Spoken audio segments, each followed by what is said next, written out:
I have a question for you. What is the name of Doc Brown's dog in Back to the Future?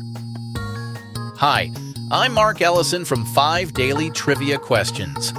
5 questions, 5 answers, and maybe you'll learn something amazing along the way. The number 5. 5 Daily Trivia Questions. Oh, and the answer? Doc Brown's dog's name is Einstein. 5 Daily Trivia Questions. At Ritual, we know what goes into the holiday season. The potluck planning, the gift giving, the spreadsheets. So this new year, take a moment for yourself with science-backed support that puts you first. So whether you're focusing on supporting foundational health with a clean vegan multivitamin or supporting your gut health with Symbiotic Plus, do it with 30% off your first month at ritual.com/podcast. These statements have not been evaluated by the Food and Drug Administration. This product is not intended to diagnose, treat, cure, or prevent any disease. Calaroga Shark Media. From New Orleans, where the Chiefs showed up as hard as Walter Mondale did in 1984, this is Ballot. That's right. The game was so bad that Trump left early. That was $20 million well spent. Let's hit this. Hey, Trump's got a brilliant new plan to save money, and it's not flying Air Force One to attend half a football game. He's going after checks notes. Pennies. That's right. The same guy who lives in a golden tower thinks the real financial drain on America is that copper-colored piece of metal in your couch cushions. You know what's wild? Each penny costs 3.7 cents to make. We're literally spending almost 4 cents to make 1 cent.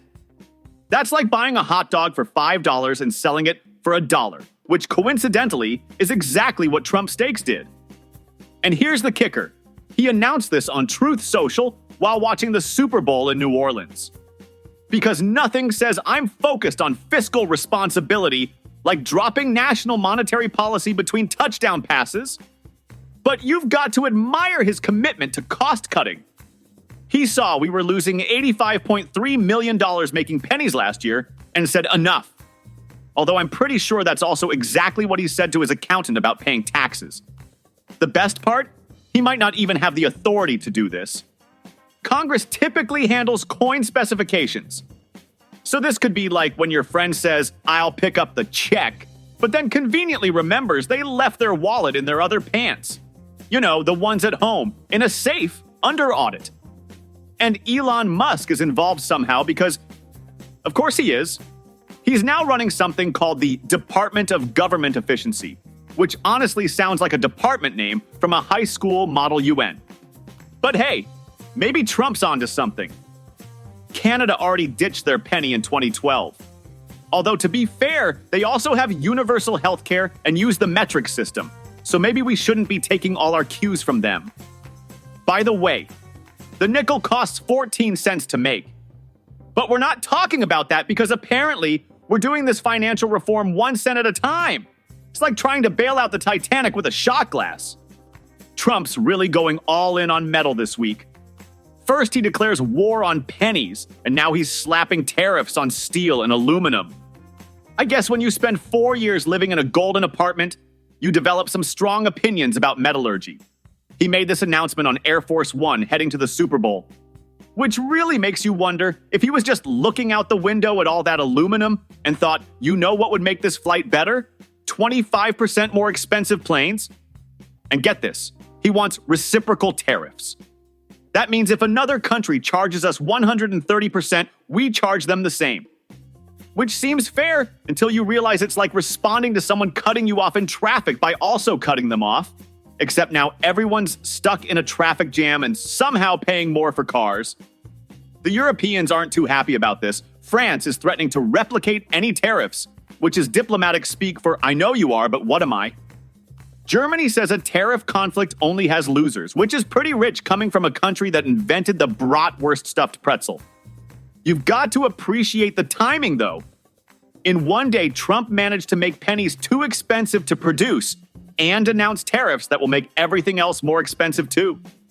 It's like he's playing economic Jenga, but instead of removing pieces carefully, he's just hitting the tower with a very expensive tariffed hammer. The funniest part? He's pausing tariffs on Canadian oil and electricity for 30 days. Because nothing says I'm tough on trade like telling Canada, yeah, we're going to tax you, right after we finish this month of Netflix and heating our homes. Well, what a day for Trump. First, he declares war on pennies, slaps tariffs on metals, and then, in true New York socialite fashion, leaves the biggest party of the year early because his team was losing. It's like leaving your own casino because other people are winning. You know things are rough when you bail on the Super Bowl before it's over. The Eagles beat the Chiefs 40-22, and Trump was already on Air Force One by the time the Eagles were doing their victory dance. I guess when you predict the wrong winner, sometimes you just have to take your football and go home. And speaking of predictions, earlier that day he announced new steel tariffs and killed the penny while watching Patrick Mahomes lose. That's what I call a medal breakdown. The whole Trump family was there. Well, almost. Melania was notably absent, though Trump assured us she joins me in sending our best wishes, which is exactly what I tell people when my girlfriend, who goes to another school, can't make it to prom. The irony here is beautiful. He spent the day trying to save pennies, then watched his favorite team lose quarters, and ended up leaving before the final 2-minute warning. Though, to be fair, he was probably just rushing back to Washington to figure out how to put tariffs on Eagles merchandise. And here's a fun fact. He's the first sitting president to attend a Super Bowl. Though I'm pretty sure he's also the first president to leave one early because his team was down by 18 points. I haven't checked the history books on that one, but I'm feeling pretty confident about it.